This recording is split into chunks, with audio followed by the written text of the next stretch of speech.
The director of the Haverford Animal Rehabilitation Center in Brampton had a voice like a man who had delivered difficult news so many times that it no longer required effort. He stood in the corridor outside the isolation ward, clipboard in hand, and told the small group assembled before him exactly what the situation was. "Kira has been here for 19 days, said Dr. Malcolm Reed. He was younger than his manner suggested, early 40s, with the careful speech of someone trained to never overpromise. She was decorated. 3 tours in Afghanistan as a search and rescue dog with the Canadian Forces. Her handler, Corporal Shane Doucette, died of cardiac arrest 6 weeks ago. 41 years old. No warning." He paused, letting that land. She was present. She was in the room. He set the clipboard against his hip. Since her arrival, Kira has refused food on 14 of those 19 days. She sleeps less than 2 hours at a stretch. She won't respond to handlers, volunteers, or other animals. She's a 62-pound Belgian Shepherd, and she has lost 11 pounds. Our behaviorist from the University of Guelph flew in last week. We've tried scent therapy, mirror exposure, a grief protocol developed at the University of Edinburgh. He stopped. Nothing. The woman standing across from him, a retired major from the Brampton Legion named Sylvie Okafor, shifted her weight slightly. She had called this meeting. It had cost her some political capital with the center's board, and she knew it. Standing beside her was the man she had called in, and he was nothing like what Dr. Reed had expected. He was old. That was the first thing. Old in the way that farm equipment gets old, not diminished exactly, but worn into something harder and more specific than what it started as. He was perhaps 70, perhaps older, wearing a canvas work jacket over a plain flannel shirt. His name was Aldous Fenn, and he had driven 3 hours from a small property outside Parry Sound that morning. He had said almost nothing since arriving. He was looking through the narrow window in the isolation ward door with an expression that gave away nothing at all. "Mr. Fenn," Reed said, and there was a trace of something in the word. Not cruelty, but the kind of professional patience that borders on it. "I want to be transparent with you. We've consulted with everyone we can think of. Our team is excellent. I believe in them." He glanced at the window. "I agreed to this meeting because Major Okafor asked me to, and I respect her, but I want to manage expectations. This dog is in the late stage of a grief response that has become self-reinforcing. She is in a decline. I don't say that to be discouraging. I say it because it's the truth, and you deserve to hear it." Aldous Fenn turned from the window. His eyes were a pale gray-green, the color of ice over shallow water in late February. He said, "She's waiting." Reed blinked. "I'm sorry? She's not shutting down." The old man's voice was unhurried, somewhere between gravel and quiet water. "She's on duty. There's a difference." He looked back through the glass. Kira was visible at the far end of the room, a dark shape against the pale wall, lying perfectly still. Around her, the small ambient sounds of the facility, ventilation, footsteps overhead, the distant bark of another animal, went unacknowledged. She was like a stone in a moving stream. "She's waiting for Corporal Doucette to come through that door," Aldous said. "Everything else is background. You've been trying to reach her. You can't reach someone who's standing post." Reed opened his mouth, then closed it. Aldous turned to Major Okafor. "Is there a chair I could borrow? Doesn't have to be anything special. A stool, a bucket would do." Corporal Danny Seguin was 23 years old and had been volunteering at the Haverford Center since he'd come home from Petawawa with a knee that would never again pass a physical. He was the one who found a low wooden stool in the supply room near the laundry, wiped it down with a rag, and carried it to the door of the isolation ward without entirely understanding why. He'd heard the old man's name mentioned before somewhere. The VFW hall in Parry Sound, maybe, or in a conversation he wasn't supposed to be listening to at the Legion. His grandfather had served in Cyprus, and he had once said, in that oblique way of men who have seen things they can't talk about, "There are soldiers you know from their records, and there are soldiers you only hear about from other soldiers. They are not always the same people." Danny wasn't sure what he was looking at when he watched Aldous Fenn take the stool from him with a quiet word of thanks and walk into the isolation ward. But he stayed. He stood back near the corridor wall, out of the way, and he stayed. Aldous placed the stool about 10 feet from the kennel gate. He sat down, back straight but relaxed, hands flat on his thighs. He did not look at the dog. He looked at the opposite wall, at nothing in particular, with the quality of attention of a man watching weather move across a horizon. His breathing was slow and regular. He made no sound. In the corridor, Dr. Reed stood with his arms crossed. "This is not a recognized therapeutic intervention," he said quietly, "to no one in particular." Danny didn't answer. He was watching Aldous' hands. They were still in a way that he had never quite seen before.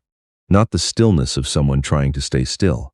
The stillness of someone for whom stillness is the natural condition, like a rifle scope held without tremor over a long distance. 40 minutes passed. The facility went about its business around them. A volunteer came through to change water bowls in the adjacent room. The ventilation clicked on and off. Somewhere farther down the corridor, a phone rang twice and stopped. In the isolation ward, nothing happened. Kira had not moved, and then she had, just barely. The ear on the side facing away from Aldous had rotated a fraction. Not toward him. Away from him. Positioned to pick up the sound he was making, without making the commitment of turning toward it. It was the first voluntary movement Danny had seen the dog make in the 4 days since she'd been moved to isolation. His throat tightened. He didn't say anything. He just watched. Another half hour. Reed had gone back to his office but left his tablet propped on the nursing counter outside the ward with the camera feed pulled up. He came back twice to check it, stayed a few minutes each time, and left again. The thing was, he did not know what he was looking for. He had spent 11 years working with traumatized animals. He had seen grief responses, shutdown states, what the literature called learned helplessness, and what he privately thought of as something closer to despair. He had seen dogs come back from bad places and dogs that didn't. He was good at his job. He believed in the tools he had, and the tools had not worked, and that had worn on him in a way he hadn't admitted to anyone. He came back to the corridor a third time and found Danny still there, still watching. "Anything," he said. "Ear moved," Danny said.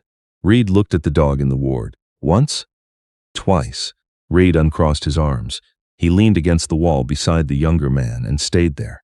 It was in the third hour that Aldous reached into the pocket of his canvas jacket and brought out a small paper bag, the kind that a hardware store might use for nails or washers. From it he took a piece of dried venison.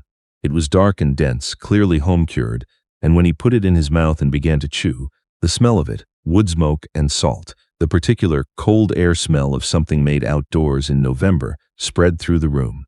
In her kennel, Kira's nose moved. It was almost nothing. A single slow expansion, a testing of the air. Then, 30 seconds later, another. Reed had returned to the corridor by then and was standing with Danny, both of them watching through the window. He said nothing, neither did Danny. They had stopped needing to speak to each other somewhere in the second hour. Aldous ate 3 pieces of venison, slowly, at long intervals, looking at nothing and saying nothing. He did not glance at the dog. He did not angle his body toward her. He was simply present, and the smell was simply in the room, and it was not a strategy. Or if it was the kind of strategy that has been refined over so many years that it no longer resembles one. After the 4th piece, he did not eat the 5th. He placed it on the concrete floor about 5 feet in front of him. Then he put the bag back in his pocket and returned his hands to his thighs. Kira's head lifted, not all the way, an inch, perhaps 2, enough for her eyes to clear her pause. She was looking not at the meat, not exactly, but at the man, or at the space the man occupied. Her eyes, which Danny had thought for days were simply flat with loss, held something that he recognized in the way you recognize a word in a language you don't speak, by shape and context rather than direct understanding. She was calculating. She was present. Reed exhaled very quietly. The 3 of them, the old man in the ward, the doctor in the corridor, the young former soldier pressed against the wall, were all very still. Kira held the position for perhaps 2 minutes. Then she lowered her head back onto her paws. Aldous did not react. He remained as he was, looking at the opposite wall, hands on his thighs, as patient as stone in a field. "He's giving her the choice," Danny said, barely above a whisper. He'd watched enough canine operations to know what he was seeing. Not asking, not coaxing, just leaving the door open. Reed said nothing, but he didn't leave. 20 minutes later, Kira moved. She didn't stand. She pushed herself forward on her belly, the way a soldier moves under wire, low and deliberate and expending exactly as much energy as the task requires and no more. She came forward from the back wall in increments, her eyes on the old man, watching his hands, his posture, the angle of his head.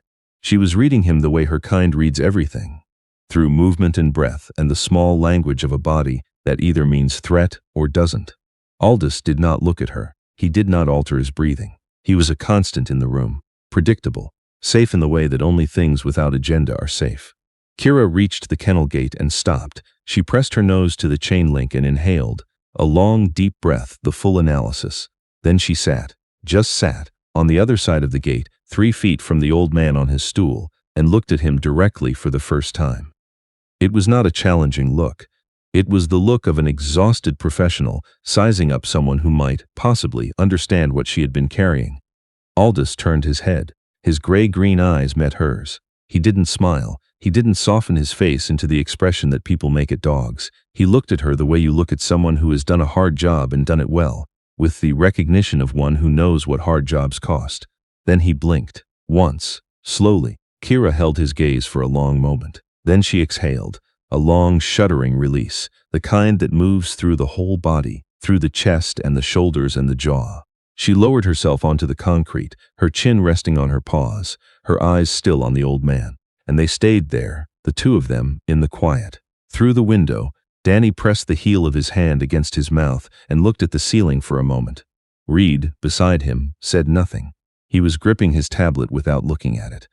Aldous remained for another hour. Kira slept, or something close to it, the shallow, provisional sleep of a sentry who has not been relieved. She twitched once, twice, her paws moving in small remembered patterns. But she was resting. It was real. When he finally stood, his joints made the sound of old timber under load. He picked up the piece of venison from the floor, looked at it, then set it just inside the gate where Kira could reach it when she woke. He lifted the stool, carried it to the door, and stepped out into the corridor. He looked at Reed first. One person handles her from now on. Same person every time. No variations. Whoever it is, they come in, they put the food down, they don't linger, they leave. She's not looking for connection right now. She's looking for structure. Reed nodded slowly. He had the expression of a man editing himself in real time, crossing out things he had believed in favor of things he was now observing. Short walks, Aldous said to Danny. Heel, not loose. She needs to know where the line is. She's been operating without a perimeter and it's making everything worse. He looked at the younger man. You former forces? Corporal, Princess Patricia's. 2 tours. Aldous gave a small nod. Then you understand what I'm saying? Yes, sir. The sir came out the way it does when it's not a courtesy but a conclusion. The way young soldiers address men who have earned it without advertising it. Reed cleared his throat. He had 2 graduate degrees, 3 published methodologies, and a certificate from a symposium in Zurich on the evolving neuroscience of animal cognition. He was not a man who found humility comfortable, but he was honest enough when pressed to know what he'd just watched. Mr. Fenn, he said, what you did in there, I've spent 11 years in this field. I've never seen anything like it. The dog has been unresponsive to every stimulus we've introduced. You sat on a stool for 3 hours and didn't speak, and he stopped. Tried again. What were you doing? Where did you learn that? Aldous looked at his own hands for a moment. The knuckles were large, the fingers blunt, the palms marked with the history of physical work. But his hands rested with a particular quality of stillness that Reed, watching them, found difficult to explain. You were treating her like a patient, Aldous said. A problem to diagnose and correct. His voice held no criticism, just description. She's not a patient. She's an operator who lost her commanding officer and has been standing post ever since, waiting for a situation report that's never coming. He looked at the window. You can't pull someone out of that from the outside. You have to go in. Sit with them in it. Let them know someone else is standing the watch for a while. Once they know that, they can rest. Once they rest, they can start to find a new purpose. Reed tried once more. The technique, the way you were sitting, the angle of your body, the venison. This isn't any protocol I've. No, Aldous said simply. It wouldn't be. He said it without pride. It was just a fact, the kind of fact that comes from a life that does not appear in manuals. Danny was watching him, and things were assembling themselves. The bearing, the hand signals he'd used a few weeks ago when a volunteer had dropped a metal tray near the ward and startled the whole block, and Kira had gone rigid, and the old man's hand had come up in a single compact gesture that had dropped her tension like a switch being thrown. He had thought at the time it was a coincidence. He no longer thought that. The signals weren't standard. They weren't RCMP K9. They weren't D&D Working Dog Service. They weren't anything in the training manuals that Danny had studied in Petawawa. They were something else. Something older and quieter and shaped for different kinds of work in different kinds of places. The kind of work Danny was starting to understand that you only heard about third hand, from people who had been somewhere adjacent to it and were still cautious about what they said. He looked at Aldous, and the old man seemed to see the recognition forming. He gave a small nod, not confirming anything, just acknowledging that Danny was reading the situation correctly. "The dog will recover," Aldous said to both of them, closing the conversation down with the finality of someone who has given his briefing and considers it complete. "She's not broken. She's grieving. You can't fix grief. You can only make it less lonely." He picked up his jacket from the hook by the door where Danny had hung it. "I'll come back Thursday. Same time." He walked down the corridor toward the exit, his boots making almost no sound on the polished floor. He passed the nursing station without stopping, pushed through the door to the outer lobby, and was gone. Reed and Danny stood in the corridor for a moment. "Who is he?" Reed asked finally. Not skeptically, genuinely. Danny took a breath. "I don't entirely know," he said. "I don't think that's an accident." That evening, Danny put a bowl of food, precisely as Aldous had instructed, kibble softened with warm water and a small amount of beef broth, inside Kira's kennel. He set it down without speaking. He stood up straight and walked to the gate and let himself out, locking it behind him. He was at the end of the corridor when he heard it. A sound he had not heard in the 19 days since Kira had arrived at the Haverford Center. The sound of a dog eating. He didn't go back. He kept walking because that was what he'd been told to do, and because some moments are not for witnesses. In her kennel, Kira ate. Not eagerly, not with the enthusiasm of an animal restored to itself, with the quiet deliberateness of a soldier who has accepted a new posting, who is not yet reconciled to the loss that precedes it, but who understands that the mission continues. Corporal Doucette was not coming back through the door. She knew this now, in some wordless way, that her kind knows things, not as thought, but as fact. She had been given permission by someone who understood the weight of the obligation to stand down from the watch she had been keeping. She was not healed. Healing would take longer and would not look the way anyone expected it to. But she was eating, and outside, through the high, narrow windows of the facility, the October dark had settled over Brampton, and somewhere on the highway heading north, an old man in a canvas jacket was driving back toward Parry Sound, and the watch had been handed off, and it would hold until Thursday.